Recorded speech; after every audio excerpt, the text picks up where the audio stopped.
কোরআনের সাথে সুন্নাহের সাথে যাদের সম্পর্ক থাকে তাদের ঈমান মজবুত হয়, তাদের ঈমান বাড়ে। এজন্য 5 ওয়াক্ত সালাতে নামাজে মসজিদে যান এবং কমপক্ষে একটা পৃষ্ঠা করে পড়েন। একটু আগে যান, 10 মিনিট আগে যান, 15 মিনিট আগে যান। আর সেই পড়ার জন্য তো আপনাকে পারতে হবে, সেই পারার জন্য মাদ্রাসায় পড়বেন, মক্তবে যান। প্রতিটা এলাকায় এলাকায় একটা মক্তবে, একটা মাদ্রাসা গড়ে তুলুন। এগুলো হলো দ্বীনের দুর্গ।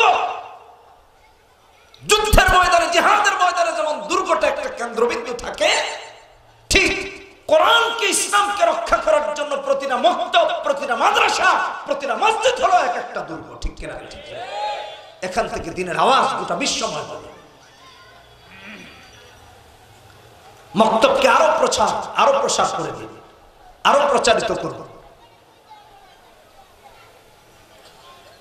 এখানে গিয়ে আমি যদি কোরআন না শিখতাম তাহলে হয়তো আজকে পর্যন্ত আসতে পারতাম না। ছোটবেলা তো এত মাদ্রাসা ছিল না, প্রথম শিক্ষা কেন্দ্রই ছিল মক্তব। এজন্য যে এলাকায় মাদ্রাসা নাই, এলাকায় মক্তব গড়ে তুলেন, চাঁদা দিয়া শিক্ষকের বেতন দিন। তারপরেও মক্তব, এটা ফাউন্ডেশন, এই ভিত্তি স্থাপন করুন। আর মাদ্রাসা থাকলে তো এটা আল্লাহর রহমত, এটা আল্লাহর রহমত। যেমন এখানে শুনতে পেরেছি 3 বিভাগে নাকি প্রতিষ্ঠানটা বিভক্ত। ভালো লাগছে, আলহামদুলিল্লাহ। এগুলো দিন শেখার জন্য। আমার আল্লাহ কোরআনে কারিমে বলছেন, ইন্নামাল মুমিনুনাল্লাযীনা ইযা যুকিরাল্লাহু ওয়াজিলাত কুলুবুহুম ওয়া ইযা তুলিয়াত আলাইহিম আয়াত। আল্লাহু আল্লাহ রাব্বি আল্লাহু আল্লাহ, আল্লাহু আল্লাহ রাব্বি আল্লাহু আল্লাহ। এই পড়ো বলে আল্লাহ তাআলা এই যে কোরআন নাযিল করলেন, আর গোটা বিশ্ববাসীর জন্য হেদায়েতের বন্দোবস্ত এই কোরআনে আল্লাহ রেখে দিয়েছেন। এখন কোরআন যদি না পড়ি তাহলে তো জানবো না। এজন্য আল্লাহ অন্য আয়াতে বলেছেন, কোরআনে একটা সূরা আছে, সূরা বাকারা, দ্বিতীয় সূরা ফাতিহার পরে সূরা বাকারা 185 নম্বর আয়াতে আল্লাহ বলতে গিয়ে বলেছেন, হুদাল্লিন নাস, হুদাল্লিন নাস ওয়া বাইয়িনাতিন মিনাল হুদা ওয়াল ফুরকান।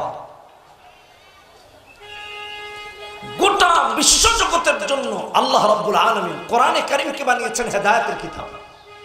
যারা পড়বে, আমল করবে, আল্লাহ তাদেরকে হেদায়েত দিয়ে দিবেন। এবং হেদায়েতের পথ যদি খুঁজতে হয় তাহলে কোরআনের মাঝে পাবে, কোরআনের বাইরে পাবে।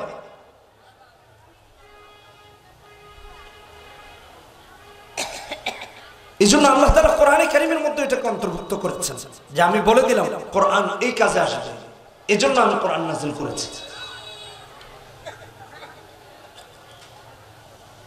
ধরুন কোরআনের সাথে আপনার সম্পর্ক নাই, কিতাবের সাথে আপনার সম্পর্ক নাই, আপনি আমি জান্নাতে যাব কি করে? সম্ভব না। ছোট্ট থেকে ছোট্ট একটা উদাহরণ দিই, যদি উদাহরণটা অনেক বড় পর্যায়ে, কিন্তু স্বল্প সময়ে স্বল্প করে দিচ্ছি। নামাজ, কেউ নামাজ না পড়লে, নামাজ কায়েম না করলে জান্নাতে যাবে? দেখছেন, এটা আপনারাও জানেন যাবে। কোরআন এখানে কি ভূমিকা পালন করে একটু দেখেন। কেন সন্তান এবং নিজে, স্ত্রী, বাবা মা সবাই কেন কোরআন পড়বে, এটা একটু বুঝেন। ধরে নেন কোরআন আপনার সহি নাই, আপনি মৃত্যু পর্যন্ত নামাজ আদায় করলে নামাজ কবুল হবে? কেন হবে না? নামাজ ভঙ্গ হয়ে যাওয়ার যেসব কারণ, তার মাঝে প্রথমটাই হলো নামাজে কেরাত অশুদ্ধ পড়া। দেখেন, তাহলে আপনি কোরআনের সাথে সম্পর্ক কিভাবে দূরে রাখবেন? কোরআনের সাথে অতপরত সম্পর্ক রাখা লাগবে, গভীর সম্পর্ক রাখা লাগবে।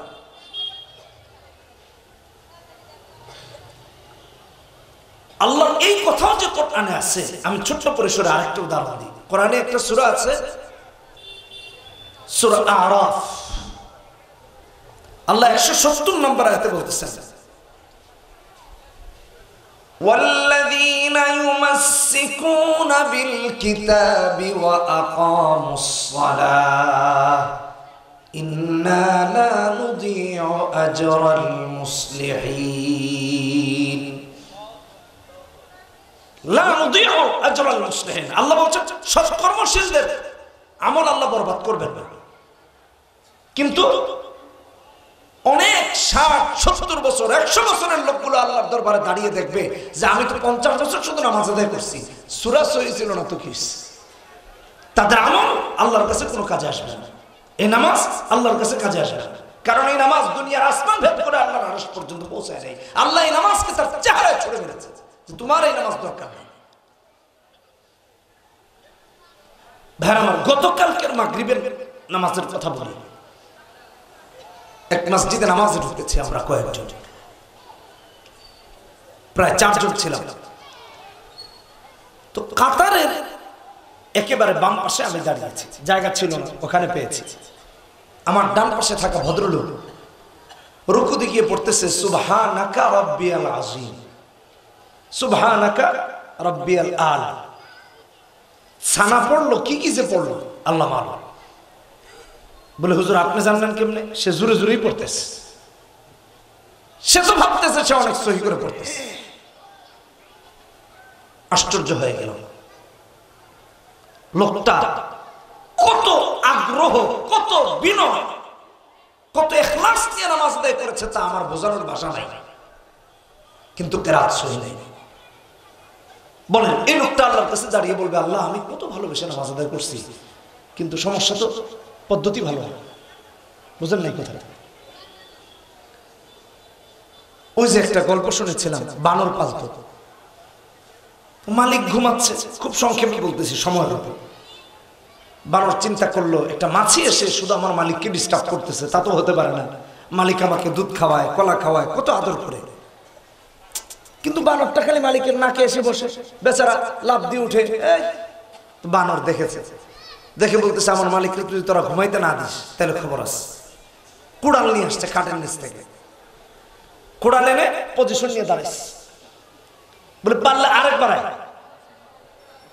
মাসি মারবে। মাসি কি আর বুঝে, আবার ভ্যান করে এসে বসছে। বানর বেচারার তো মেজাজ খারাপ হয়ে গেছে যে কতবার তোরে না করলাম, এখন তো আক্রমণে যাওয়া ছাড়া আমার কোনো উপায় নাই, কথা যেহেতু শুনিসই না, মারছে কোড়াল দিয়ে। মাসি তো মনে করেন যে আগের মতোই ভ্যান করে চলে গেছে, কিন্তু মালিকের অবস্থাটা কি একটু চিন্তা করেন তো। চেহারা তো 2 খণ্ড হয়ে গেছে। ইচ্ছা ভালো ছিল, উদ্দেশ্য ভালো ছিল, পদ্ধতি কি খারাপ। তা আপনার আমার মসজিদে যাতায়াতের জিন্দেগি পরিচালনার সবকিছুর উদ্দেশ্য ভালো, ভালো মুসলমান প্রায় একেবারে আমার চেয়ে ইমান খাটিয়ার কারণ নাই, কিন্তু চলার পর কোরআনের না, হাদিসের নাই, কোরআন অনুযায়ী না, আল্লাহ রাসূলের বিধিবিধান বা শরীয়ত অনুযায়ী না, হাসরের মাঠে দাঁড়ায় দেখবে কোনো আমলই তার কাজে আসতেছে। এজন্য আল্লাহ বলেছেন ওয়াল্লাযীনা ইউমাসসিকুনা বিল কিতাবি ওয়া আকামুস সালাহ ইন্না লা নুযিউ আজরাল মুসলিহিন। ভাই আমার, এটা আরেকটা উদাহরণ দিই। কোরআনের বিধিবিধান, আল্লাহর বিধিবিধান ছাড়া আমরা যে অসহায় এটা একটু বুঝে। কোরআনে কারীমে 15 নম্বর পারা হিফজুল কোরআনে 2 নম্বর পৃষ্ঠায় সূরা আছে। সূরা প্রথম পৃষ্ঠা থেকে শুরু হয়েছে বানি ইসরাইল, 9 নম্বর আয়াত আল্লাহ বলতে গিয়ে বলেন ইন্না হাযাল কোরআন ইয়াহদি লিল্লাতী হিয়া আকওয়াম ওয়া ইউবাশশিরুল মুমিনিনা আল্লাযীনা ইয়া'মালুনাস সালিহাতি আন্না লাহুম আজরান কাবীরা وأن الذين لا يؤمنون بالآخرة أعتدنا لهم عذابا أليما। تفسير أضواء البيان في إيضاح القرآن بالقرآن এসেছে জান্নাতে যাওয়ার সব থেকে সর্বদিক দিয়ে সহজ পথে হলো কোরআন, আর কোরআনের ব্যাখ্যা হলো রাসূলুল্লাহর সুন্নাহ। এটা আবার অপব্যাখ্যা করে না, কারণ সমাজে এখন একটা দল বের হয়েছে, এরা বলে তারা আহলে কোরআন, কোরআন থাকতে হাদিস মানি না। নাউযুবিল্লাহ। উলামায়ে কেরাম আছেন, ভুল বললে ধরায় দিবেন। কেউ যদি বলে কোরআন থাকতে হাদিস মানি না, কেউ যদি বলে কোরআন থাকতে সুন্নাহ মানি না, তাহলে সে কোরআনই মানে না। আমি আর অসংখ্য দলিল দিতে পারবো, আজকে এই আলোচনা যাচ্ছে না, তবে সামান্য বলে যাই, এগুলো একটু দেখে নিয়ে। সূরা নিসাতে 59 নম্বর আয়াতে, 80 নম্বর আয়াতে, 69 নম্বর আয়াতে, 80 নম্বর আয়াতে, সূরা আলে ইমরানে 31 নম্বর আয়াতে, সূরা হাশরে 7 নম্বর আয়াতে, সূরা আহজাবে 21 নম্বর আয়াতে আল্লাহ বারবার রাসূলকে আল্লাহকে অনুসরণ করতে বলেছেন। তাহলে রাসূলকে যদি অনুসরণ করতে হয় তাহলে হাদিসের বা সুন্নাহের তো বিকল্প নাই। তাহলে কিভাবে রাসূল বাদ দিয়ে আপনি কোরআন অনুসরণ করবেন বলেন? যারা এই কথা বলে আমরা কোরআন মানি হাদিস মানি না, আসলে তারা কোরআনই মানে না। এটা উজ্জ্বল প্রশ্নের জবাব দিয়ে গেলাম, নয়তো কইব এই যে রাফি বিন মুনির আমগো পক্ষে ওয়াজ করে গেছে। আরেক সমস্যা, ইন হাদাল কোরআন ইয়াহদি লিল্লাতি হিয়া আকওয়াম, জান্নাতে যাওয়ার সবথেকে সহজ পথ হলো কোরআন কারীম। যার ব্যাখ্যা বোঝানোর জন্য আল্লাহ তাআলা আপনার আমার পয়গম্বরকে পাঠিয়েছেন আমাদের কাছে, যে কিতাব তুমি তোমার উম্মতের কাছে বুঝায়া দাও, গোটা বিশ্ব জগৎকে বুঝায়া দাও। আল্লাহ আমাদেরকে বোঝার তৌফিক দান করুন। কোরআনের সাথে সুন্নাহের সাথে যাদের সম্পর্ক থাকে তাদের ঈমান মজবুত হয়, তাদের ঈমান বাড়ে। এজন্য 5 ওয়াক্ত সালাতে নামাজে মসজিদে যান এবং কমপক্ষে একটা পৃষ্ঠা করে পড়েন। একটু আগে যান, 10 মিনিট আগে যান, 15 মিনিট আগে যান। আর সেই পড়ার জন্য তো আপনাকে পারতে হবে, সেই পারার জন্য মাদ্রাসায় পড়বেন, মক্তবে যান। প্রতিটা এলাকায় এলাকায় এক একটা মক্তবে, এক একটা মাদ্রাসা গড়ে তুলুন। এগুলো হলো দিনের দুর্গ। যুদ্ধের ময়দানে, জিহাদের ময়দানে যেমন দুর্গটা একটা কেন্দ্রবিন্দু থাকে, ঠিক কোরআনকে ইসলামকে রক্ষা করার জন্য প্রতিটা মক্তব, প্রতিটা মাদ্রাসা, প্রতিটা মসজিদ হলো এক একটা দুর্গ। ঠিক কিনা? ঠিক। এখান থেকে দিনের আওয়াজ গোটা বিশ্বময় হবে। মক্তবকে আরো প্রসার করে দিন, আরো প্রচারিত করুন। এখানে গিয়ে আমি যদি কোরআন না শিখতাম তাহলে হয়তো আজকে পর্যন্ত আসতে পারতাম না। ছোটবেলা তো এত মাদ্রাসা ছিল না, প্রথম শিক্ষা কেন্দ্রই ছিল মক্তব। এজন্য যে এলাকায় মাদ্রাসা নাই এলাকায় মক্তব গড়ে তুলেন, চাঁদা দিয়া শিক্ষকের বেতন দিন, তারপরেও মক্তব, এটা ফাউন্ডেশন, এই ভিত্তি স্থাপন করুন। আর মাদ্রাসা থাকলে তো এটা আল্লাহর রহমত, এটা আল্লাহর রহমত। যেমন এখানে শুনতে পেরেছি 3 বিভাগে নাকি প্রতিষ্ঠানটা বিভক্ত, ভালো লাগছে, আলহামদুলিল্লাহ। এগুলো দিন শেখার জন্য। আমার আল্লাহ কোরআনে কারিমে বলছেন, ইন্নামাল মুমিনুনা আল্লাযীনা ইযা যুকিরাল্লাহু ওয়াজিলাত কুলুবুহুম وَإِذَا تُلِيَتْ عَلَيْهِمْ آيَاتُهُ زَادَتْهُمْ إِيمَانًا وَعَلَى رَبِّهِمْ يَتَوَكَّلُونَ। কোরআন কারীমের তিলাওয়াত করলে আল্লাহ ঈমানকে বাড়ায় দেন। আল্লাহর স্মরণ আপনার আমার দিলের মধ্যে তৈরি হয়, আল্লাহর কথা জাগ্রত হয়, আল্লাহর বিধানাবলী আমরা জানি। কিন্তু কোরআন শূন্য দিল এমন হয়ে গেছে যে মসজিদে যখন কোরআনে কারীমের তিলাওয়াত হয়, নামাজে মুসল্লি বের হওয়ার পর বলতেই পারে না যে কোথায় থেকে পড়া হচ্ছে। কেন? কোরআনের সাথে অপরিচিতি, দূরত্ব আপনাকে আমাকে এত দূরে নিয়ে গেছে। ধরুন এখানে যে যারা চিনি তার দিকে তাকালেই আমাদের মনে পড়ে যায়, আরে এ তো ওই যে দক্ষিণ পাড়ায় বাড়ি বা অমুক জায়গায় বাড়ি, ওর বাপ এটা করে, মুদি দোকানদার অথবা ব্যারিস্টার অথবা এটা মাথায় চলে আসে না? তো কোরআনের সাথে আপনার আমার পরিচয় না থাকার কারণে অপরিচিত লোকদের মতো কোরআনের সূরাগুলো আমাদের কাছে মনে হয়। যেমন অপরিচিত একজনকে দেখলে শুধু তার অবয়বটা আমাদের মাথায় থাকে, তার বাড়ি কই, বাবাকে, সে কি করে, তার বাবা কি করে, এটা আমরা জানি না। ঠিক কোরআনে কারীম আপনার আমার সাথে অপরিচিত হওয়ার কারণে নামাজে যখন ইমাম তেলাওয়াত করেন আপনারা ওই বলতেই পারেন না যে এটা কোথা থেকে তেলাওয়াত হচ্ছে। মুসল্লি বের হওয়ার পর জিজ্ঞেস করেন, কইবো সূরা কাফিরুন না লাহাব কোনটা তেলাওয়াত হলো, তার মাথায় নেই। পরিচিতি বাড়াইতে হবে। কোরআন হলো আলো। 24টা ঘন্টাকে আল্লাহ দুটি ভাগে বিভক্ত করেছেন, একটা রাত একটা দিন। আবার রাত দিনকে আলোকিত করার জন্য দুটো জিনিস বানিয়েছেন, একটা চাঁদ আর একটা কি সূর্য। দুনিয়াও আল্লাহ তাআলা যেমন বানিয়েছেন এটাই হোক কাল, ঠিক আরেকটা কাল আল্লাহ বানিয়েছেন সেটা পরকাল। আছে না? এই যে চোখ বন্ধ করে খুললেই হোক কাল, না খুললেই পরকাল। আর সহজ কিভাবে বোঝাও বলেন? আর বোঝানোর কায়দা নেই। চোখ বন্ধ থাকলেই পরকালে পাড়ি দিলেন, প্রথম স্টেপ শুরু হবে কবর দিয়ে। কোরআনে কারীম হলো দুনিয়া আখিরাতকে আলোকিত করার দুটি জিনিস, একটা হলো কোরআন আর একটা হলো সুন্নাত। তাই তো আমার আল্লাহ কোরআনে কারীমের মধ্যে একটা সূরা আছে, সূরা ইব্রাহিম, প্রথম দ্বিতীয় আয়াতে আল্লাহ বলতে গিয়ে বলেন আলিফ লাম রা কিতাবুন আনজালনাহু ইলাইকা লিতুখরিজান নাসা মিনাজ যুলুমাতি ইলান নূর। নবী হে, এই কিতাব আমি নাজিল করেছি অন্ধকারাচ্ছন্ন মানুষগুলোকে আমার কোরআন এবং সুন্নাহের পথগুলো দেখায় দেখায় আল্লাহর জান্নাত পর্যন্ত পৌঁছায় দেওয়ার জন্য,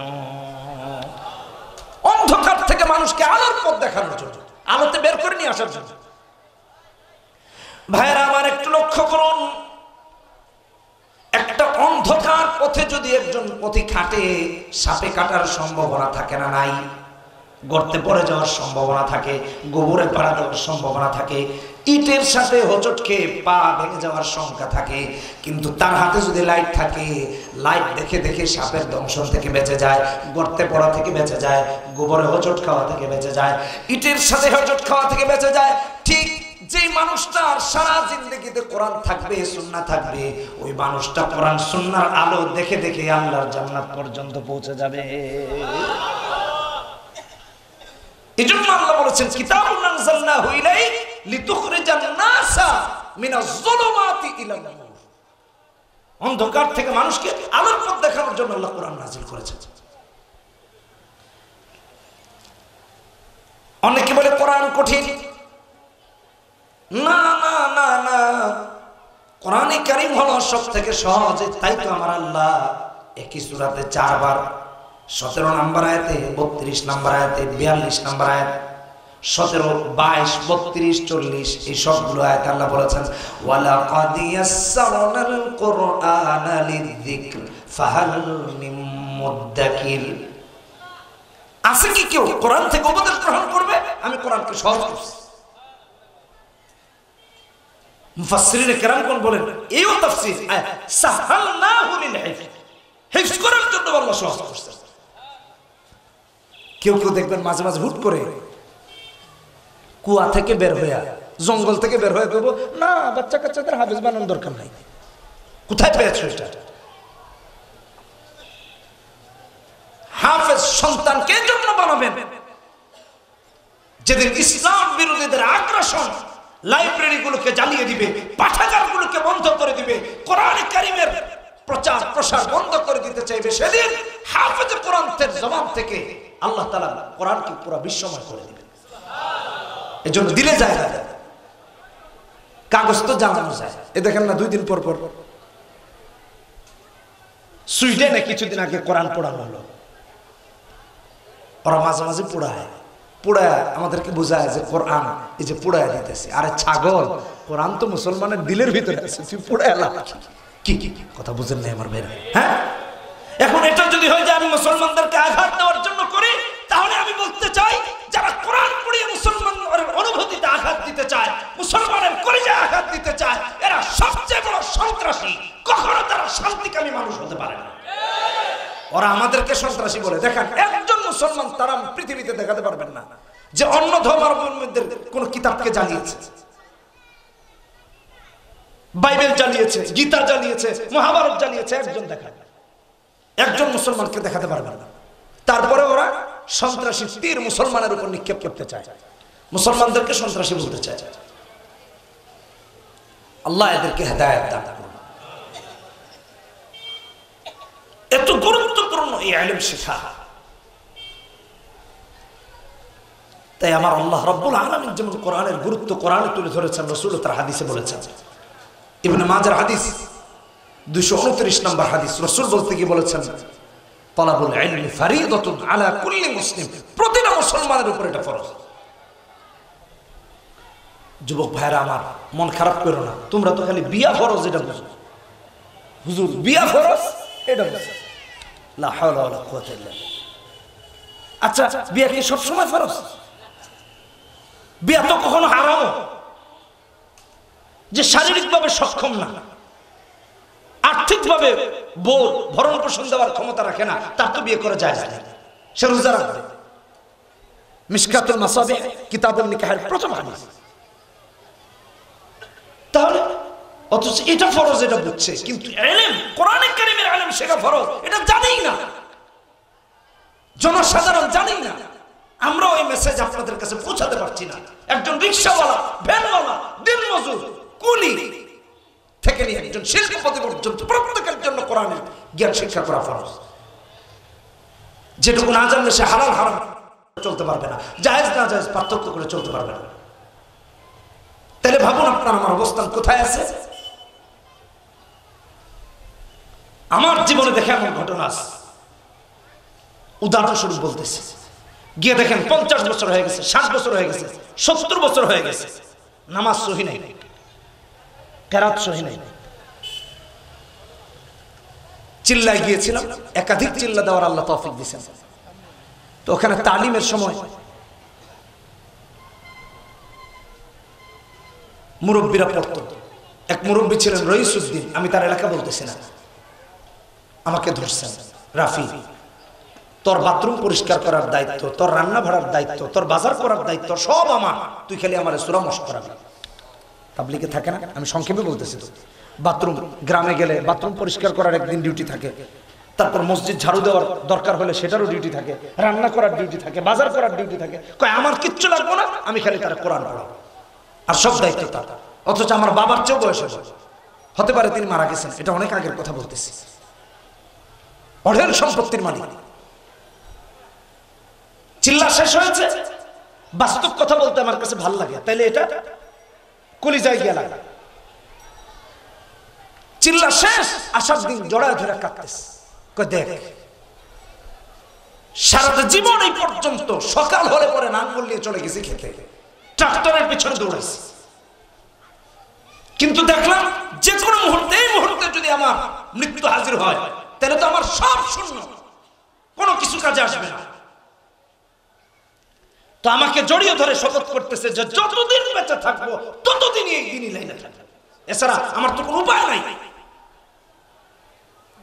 কেন?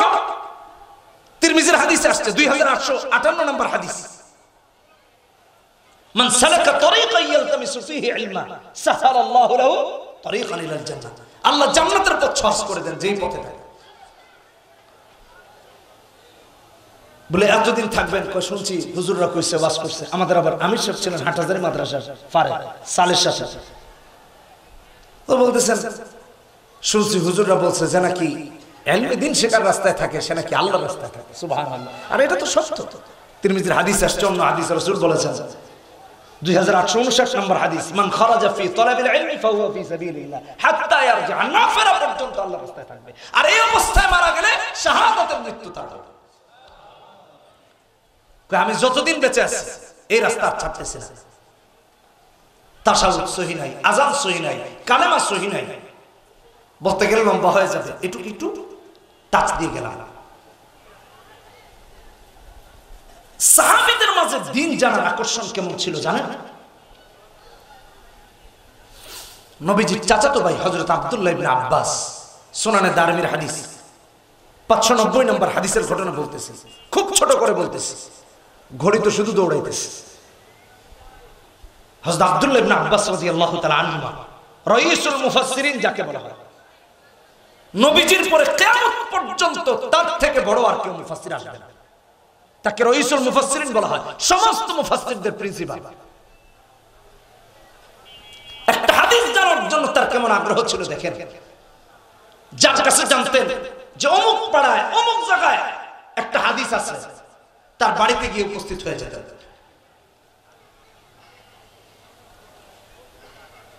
এই হাদিসের মধ্যে এসেছে আব্দুল্লাহ ইবনে আব্বাস একদিকে তিনি যেমন সাহাবী, অন্যদিকে রাসূলুল্লাহর চাচাতো ভাই।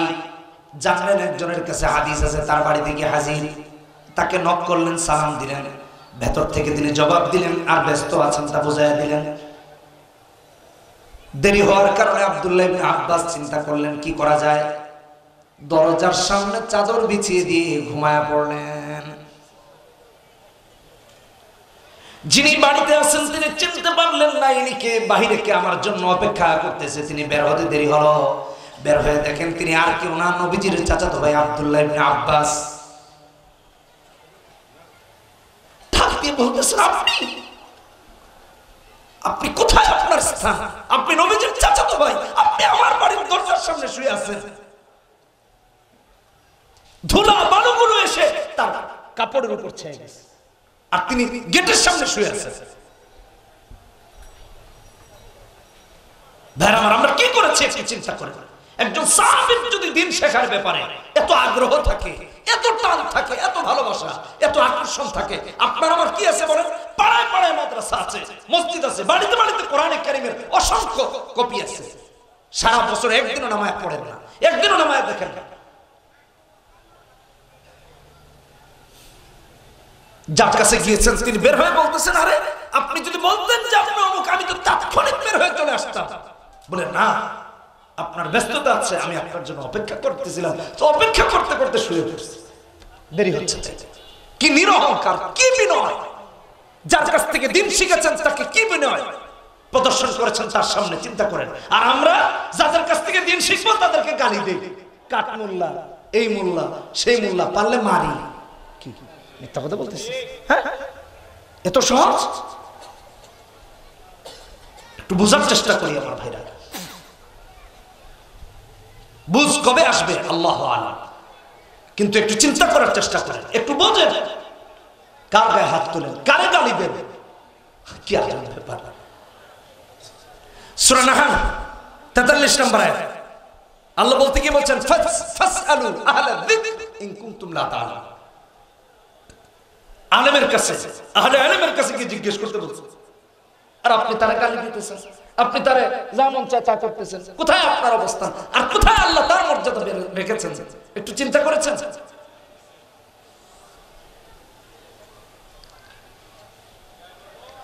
আলেমের মর্যাদা আর গায়রে আলেমের মর্যাদার কথা বলতে গিয়ে আল্লাহ রাব্বুল আলামিন কোরআনে কারীমের মধ্যে একটা সূরা আছে, সূরা জুমার 9 নম্বর আয়াতে বলতে গিয়ে বলেন, কুল হাল ইয়াস্তাবিল্লাযীনা ইয়া'লামুনা ওয়াল্লাযীনা লা ইয়া'লামুন। যারা আলেম আর যারা আলেম না তারা কখনো সমান না, বরাবর না।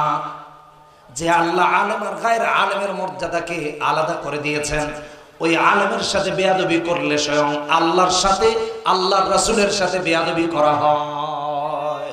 এটা একটু মাথায় রাখেন। বলে হুজুর আল্লাহ রাসূলের সাথে বেয়াদবি আল্লাহর সাথে? হ্যাঁ, আল্লাহ তো এখানে আলেমের মর্যাদা আলাদা করছেন ভাই, এক করেন নাই। আসেন আরেকটা উদাহরণ দিই। কোরআনে আরেকটা সূরা আছে, সূরা ফাতির 28 নম্বর আয়াতে আল্লাহ তাআলা আল্লাহ ভীতি, তাকওয়া, যুহদের গ্যারান্টি দিয়েছেন আলেমের সম্পর্কে। আমার আল্লাহ বলতে গিয়ে বলেন, ইন্নামা ইয়াখশাল্লাহা মিন ইবাদিহিল উলামা। আর সেই আলেমের সাথে বাজে ব্যবহার করেন, যা মন চায় তা করেন। রাসূলুল্লাহ হাদিসের মধ্যে সাল্লাল্লাহু আলাইহি ওয়াসাল্লাম কি বলেছেন জানেন? আলেম নিয়ে কি বলেছেন জানেন? জানেন না? আচ্ছা একটু শুনেন। আলেমের মর্যাদার কথা বলতে গিয়া বুখারীর হাদিস 5027 নম্বর হাদিস বলেছেন, খায়রুকুম মান তাআল্লামাল কুরআন ওয়া আল্লামা। যে শেখায় এবং শিখে কোরআন, আমাদের মাঝে সবচেয়ে শ্রেষ্ঠ ব্যক্তি সে। আর শ্রেষ্ঠ ব্যক্তিকে নিয়ে মাঝে কথা বলে।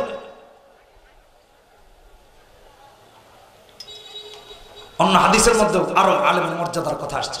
আবু দাউদের হাদিস আসছে 3643 নম্বর হাদিসে রাসূল বলতে কি বলেছেন, ওয়া ইন্নাল উলামা ওয়ারাসাতুল আম্বিয়া। এই জগতে যত হক্কানি আলেম আছেন, সমস্ত হক্কানি আলেম সমস্ত নবীদের ওয়ারিস, এক নবী না, সমস্ত নবীদের ওয়ারিস।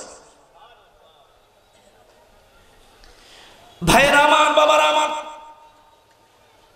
একজন নামি দামি লোকের যদি পরিবার রাস্তা দিয়ে যায়, যেমন তারে আলাদা নজরে দেখা হয়, নেতার ছেলে মেয়ে যদি যায় তারা যেমন আলাদা চোখে দেখা হয়, প্রভাবশালী ব্যক্তির আত্মীয় স্বজন গেলে যেমন আলাদা চোখে দেখা হয়, ঠিক ইমাম সাহেবের ছেলে মেয়ে গেলেও কিন্তু আলাদা চোখে দেখা হয়, হুজুরের বাচ্চাদের দিকে আলাদা চোখে দেখা হয়। এটা আমি বুঝাইতেছি।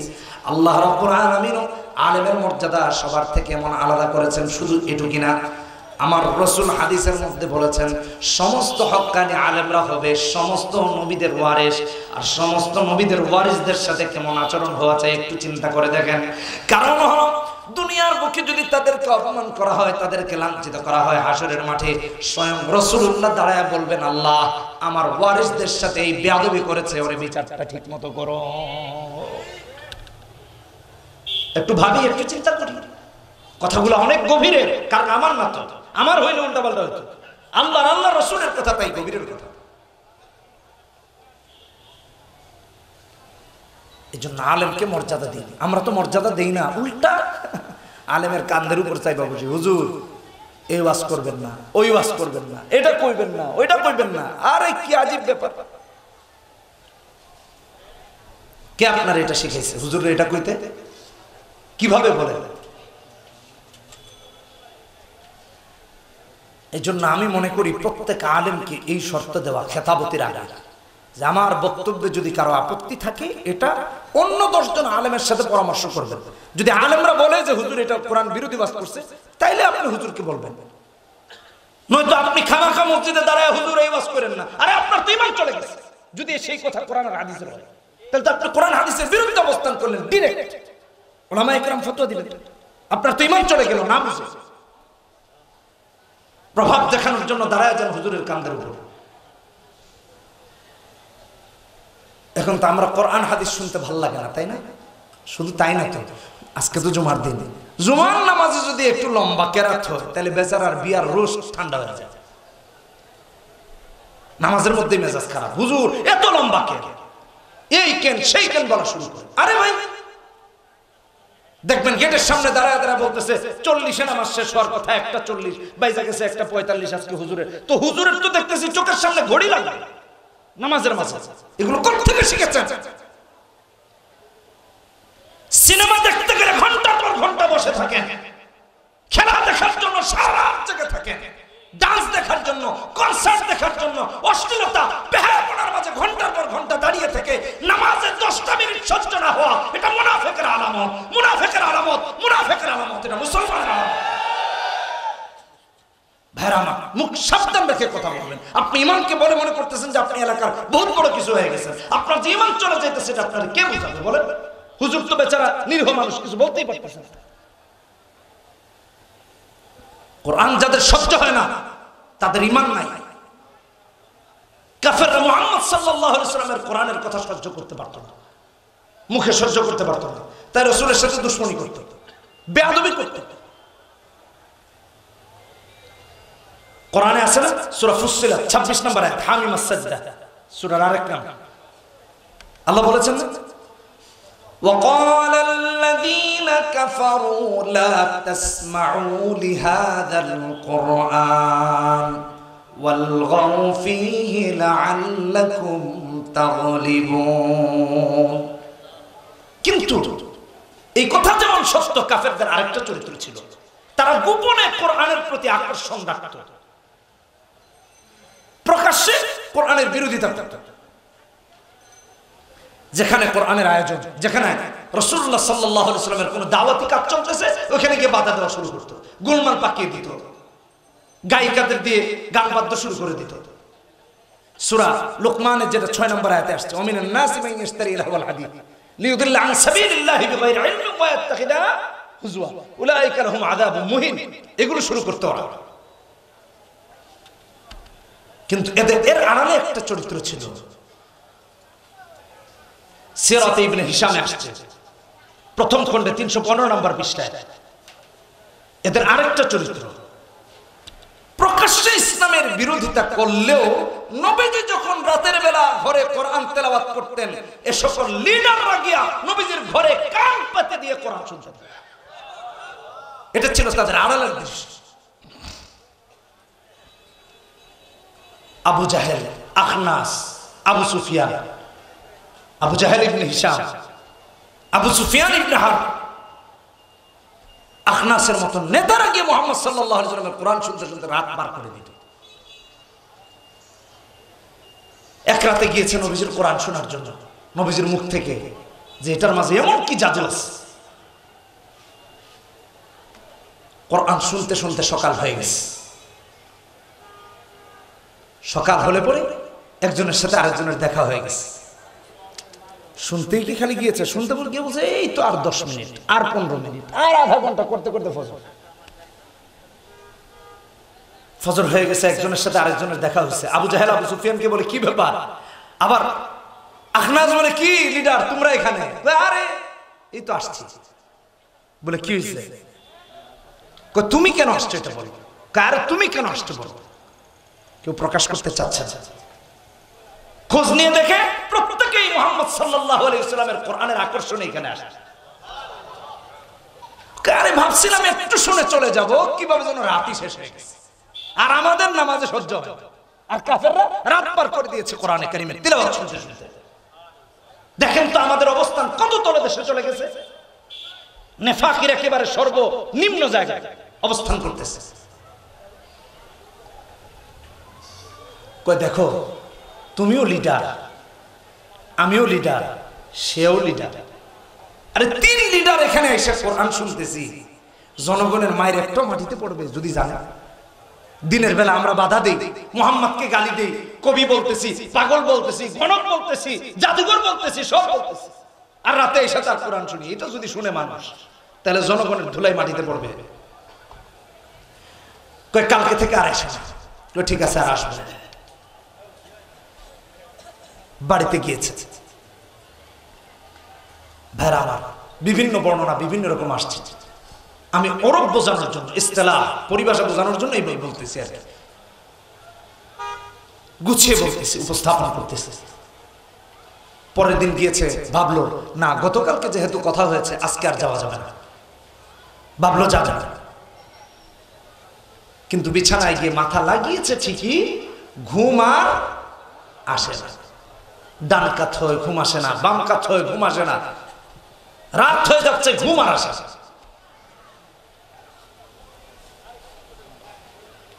আবু সুফিয়ানও ঘুমাতে পারেন না, আবু জাহেলেরও ঘুম আসে না, আখনাসেরও ঘুম আসে না।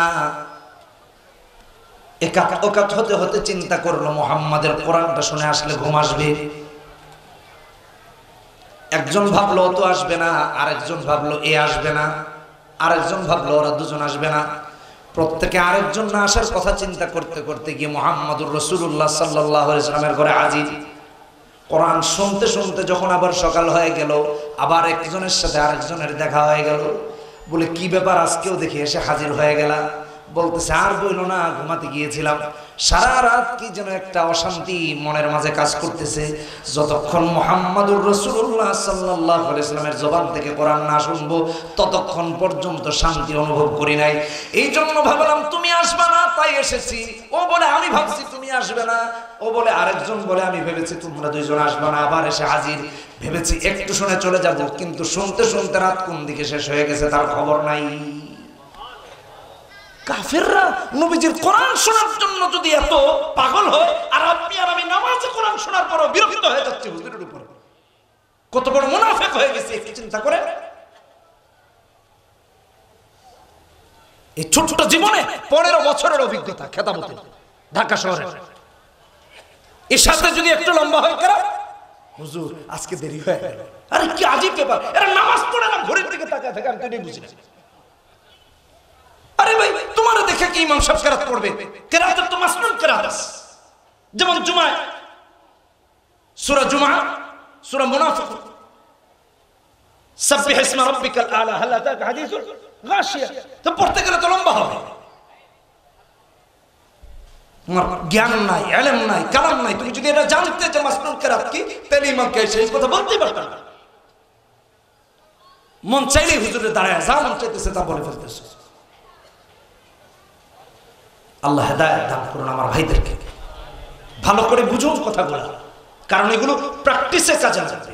প্রতিটা মুহূর্তে, প্রতিটা দিন, প্রতিটা ওয়াক্তে কাজে লাগে। কোরআনের মর্যাদা আকাশ চুম্বি, আকাশ চুম্বি, আকাশ চুম্বি। আলেমকে এসা যাতা বলা শুরু করে দেন। আরে ভাই, তো কয় ভাই কেন এই ওয়াজ করা যাবে না? কয় বুঝেন না, দেশের অবস্থা ভালো না, এই সেই।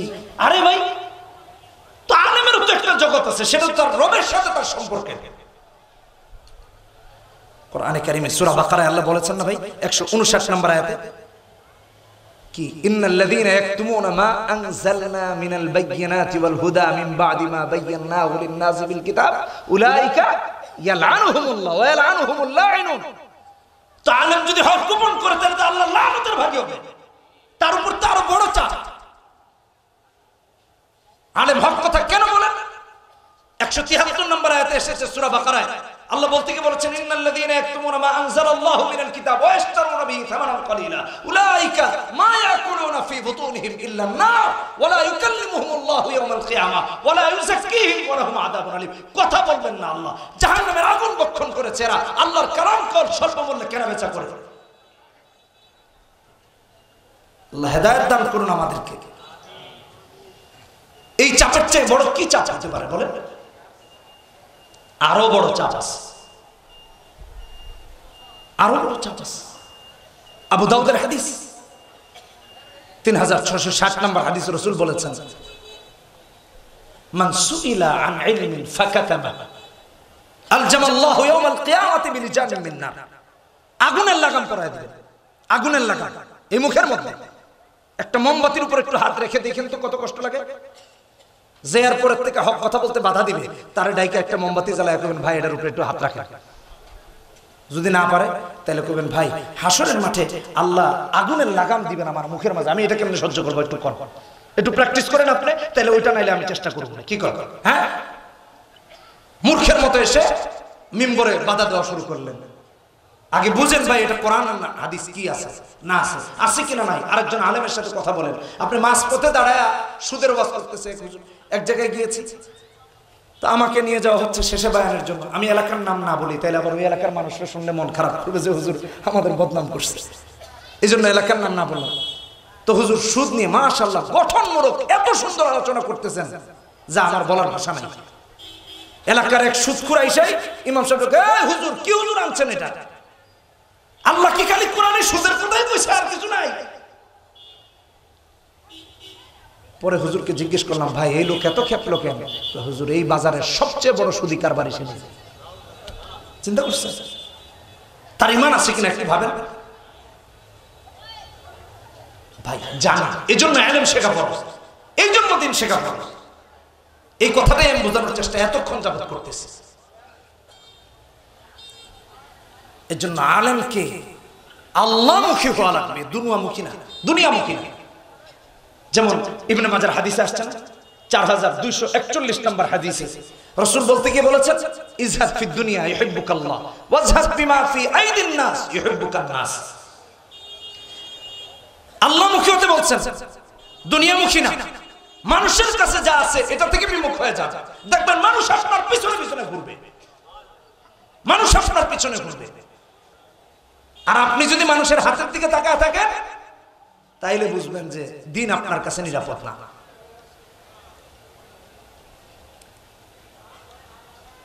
সূরা তাওবার তাফসিরে ডক্টর শহীদ আব্দুল্লাহ আযযাম রাহমাতুল্লাহি আলাইহি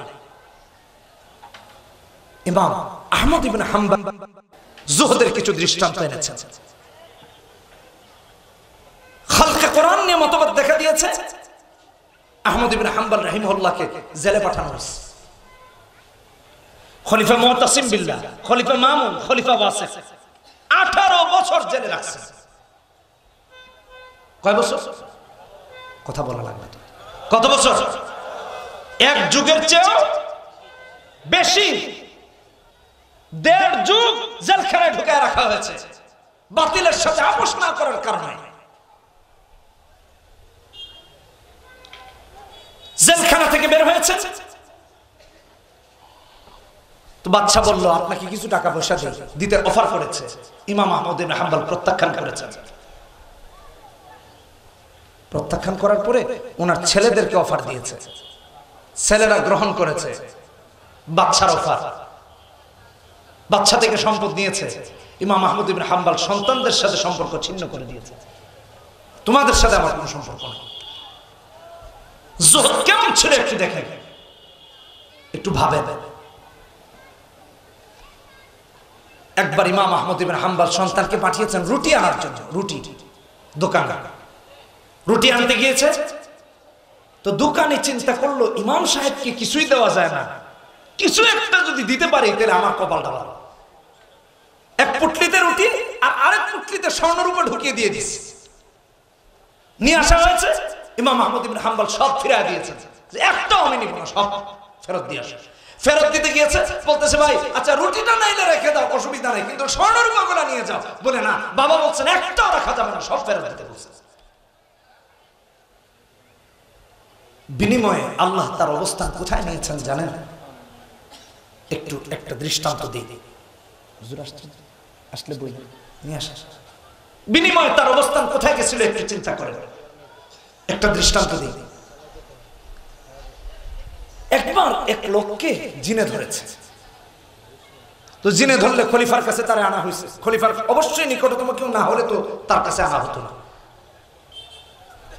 খলিফা ইমাম আহমদ ইবনে হাম্বলকে খবর দিলেন, তিনি গেলেন। তো যাওয়ার পর বলতেছেন হুজুর এই যে জিনে ধরছে, জিনটা একটু ছাড়ায় দেন। তো হুজুর জিনের সাথে কথাবার্তা বলে তারে বললেন তুমি তারে ছেড়ে চলে যাও, কেন কষ্ট দিচ্ছ, কেন এটা সেটা। যারা জিন ছুটায় বুঝেন না, আগে জিজ্ঞাসাবাদ কথাবার্তা হয়তো জিন হাজির করার পরে। তো বললেন তুমি তারা ছেড়ে চলে যাও। তো জিন বলতেছে হুজুর আপনি ইমাম আহমদ ইবনে হাম্বল আল্লাহকে ছাড়া কাউকে ভয় পান না, তাই আমিও আপনারে ভয় পাই। আপনি আল্লাহকে ছাড়া কাউকে ভয় পান না, তাই আমি আপনাকে ভয় পাই, তাই আমি ছেড়ে চলে যাচ্ছি। আপনি বলছেন তো ছেড়ে চলে যেতেছি, ছেড়ে চলে গেছি। জিন চিন্তা করলো যেদিন ইমাম আহমদ ইবনে হাম্বল আর দুনিয়ায় থাকবেন না, আমি সেদিন এসে আবার তারে ধরব, কারণ আহমদ ইবনে হাম্বল থাকতে তারে ধরে রাখা যাবে না, ভয় পায়। তিনি যখন ইন্তেকাল করলেন, জিন আবার তার উপর প্রভাব বিস্তার করলো। আবার তৎকালীন আলেমদেরকে ডাকা হলো, তারা গেলেন, কিন্তু জিন আর ছেড়ে যায় না। এক পর্যায়ে জিন বলতেছে আমাকে ইমাম আহমদ ইবনে হাম্বল বলেছেন তাই চলে গিয়েছি, কারণ তিনি আল্লাহকে ভয় পাইতেন, তাই আমি তাকে ভয় পাইতাম। তোমরা আমাকে ছেড়ে যাওয়ার কথা বলছো, এটা মনে রাখো তোমরা তো আর ইমাম আহমদ ইবনে হাম্বল না। আমিও বলি আজও যারা তাকওয়া আর যুহদের উপর থাকবে, যাদের মাঝে আল্লাহ ভীতি থাকবে, যারা আল্লাহ ছাড়া কোনো তাগুতি শক্তি, কোনো বাতিল শক্তিকে ভয় পাবে না, তারাও এমন থাকবে যাদেরকে শয়তানের মতো, জিন্নাতের মতো তাগুতি শক্তি আসর করবে, তাদের বিরুদ্ধে তারা ইমাম আহমদ ইবনে হাম্বলের ভূমিকা পালন করবে। কথা বলেন ঠিক কিনা বেটি? যেই জিন্না তাগুতের রূপ ধরে এসে এলাকায়, রাষ্ট্রে, সমাজে, পার্লামেন্টে বাস করবে, তাদের বিরুদ্ধে একজন ইমাম আহমদ ইবনে হাম্বলের উত্তরাধিকারী যথেষ্ট। এজন্য হকের উপর চলা, হালাল পথে চলা, মানুষের দিকে রুজু না হয়ে থাকা। আল্লাহ আমাদেরকে তৌফিক দান করুন। ফিতনা ফাসাদের জামানা, ভাইরা আমার, আমরা খুব খারাপ সময় পার করতেছি। এজন্য ইলম শিখি, আরেকজনকে শিখাই। এই যে মাদ্রাসা, এই যে মাদ্রাসা,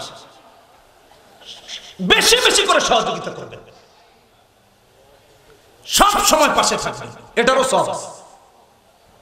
আপনি এটার ফজিলত কি জানলে আশ্চর্য হয়ে যাবেন। আচ্ছা বেশি বললে লম্বা হয়ে যাবে, আমি সংক্ষেপে দুই একটা বলি। হুজুর আসতে আসতে তিরমিজির হাদিস 2516 নম্বর হাদিসে আসছে, রাসূলুল্লাহর জামানায় দুই ভাই ছিল।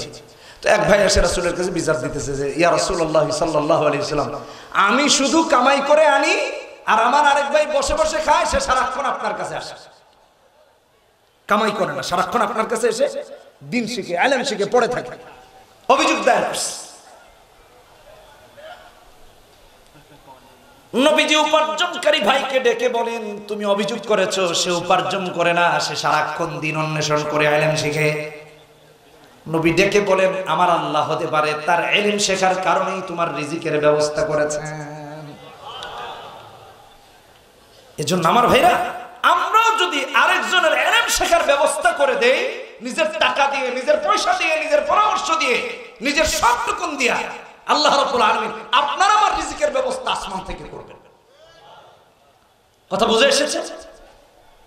তাই দ্বীন শিক্ষার পাশাপাশি আমরা সব সময় এই প্রতিষ্ঠানগুলোর সহযোগিতা করবো তো ইনশাআল্লাহ, করবো তো ইনশাআল্লাহ। কে কে করবেন হাত তুলে দেখায় দেন। আল্লাহ আমাদের সবাইকে তৌফিক দান করুন। জোরে বলি আমিন, আরো জোরে বলি আমিন। হাত নামাই, আস্তাগফিরুল্লাহ, ইন্নাল্লাহ গফুরুর রহিম। আজকের মাহফিলের অত্যন্ত শ্রদ্ধাভাজন মেহমান হযরত মাওলানা মুফতি নোমান কাসেমি হাফিজাহুল্লাহ চলে আসছেন। ইনশাআল্লাহ মুহতারাম এখন বয়ান করবেন। অত্যন্ত সুন্দর গান গর্ব আলোচনা করেন, মনোযোগ দিয়ে শুনবেন। অনেক বড় আলেম, আল্লাহ হযরতের হায়াতে বারাকা দান করুন।